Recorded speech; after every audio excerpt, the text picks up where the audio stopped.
কখনো কি মনে হয়েছে আপনার জীবনে হঠাৎ হঠাৎ অদ্ভুত বিপদ আসে?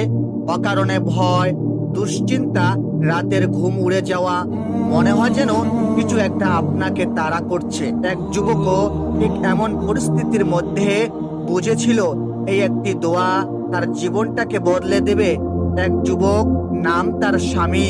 কয়েক মাস ধরে সে যেন অদ্ভুত এক অশান্তিতে ভুগছিল। রাতে ঠিকমতো ঘুমাতো না, হঠাৎ হঠাৎ গায়ে কাঁটা দিত, মনে হতো যেন কেউ তাকিয়ে আছে। আর সবচেয়ে ভয়ের ব্যাপার, স্বামী যেখানে যেত অদৃশ্য এক অশান্তি তাকে ঘিরে ধরতো। প্রথমে সে ভেবেছিল হয়তো মানসিক চাপ, কিন্তু দিন যতই যাচ্ছিল সমস্যা ততই বাড়ছিল। এক রাতে স্বামী ছাদে বসেছিল, হাওয়া বইছে, কিন্তু তার ভিতরে অদ্ভুত ভারী একটা অনুভূতি। হঠাৎ মনে হতো ছায়ার মতো কিছু পাশ দিয়ে চলে গেল। স্বামী ভয়ে কাঁপতে কাঁপতে চোখ বন্ধ করলো, নিজেকে সামলে নিল, কিন্তু মনে হলো এভাবে আর পারবো না। পরের দিন এক বুড়ো আলেমের কাছে গেল, সব কথা খুলে বলল। বুড়ো মানুষটি শুধু নরম আওয়াজ দিয়ে এসে বলেন, মনে রেখো, যে মানুষ আল্লাহর কাছে আশ্রয় নেয় তার কাছে কখনো শয়তান, কোনো ক্ষতিকারক প্রাণী, কোনো বদ নজর কিছুই টিকতে পারে না।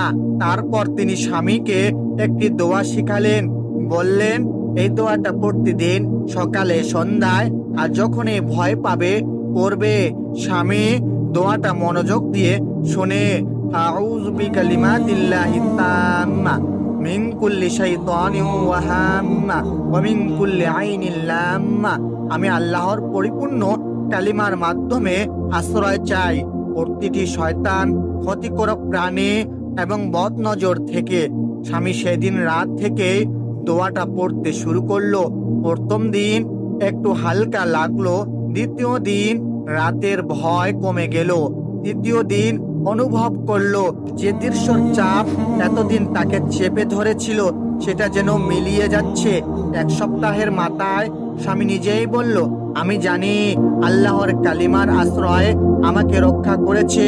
তার জীবন শান্ত হয়ে গেল, মন পরিষ্কার হলো, ভয় দূর হয়ে গেল।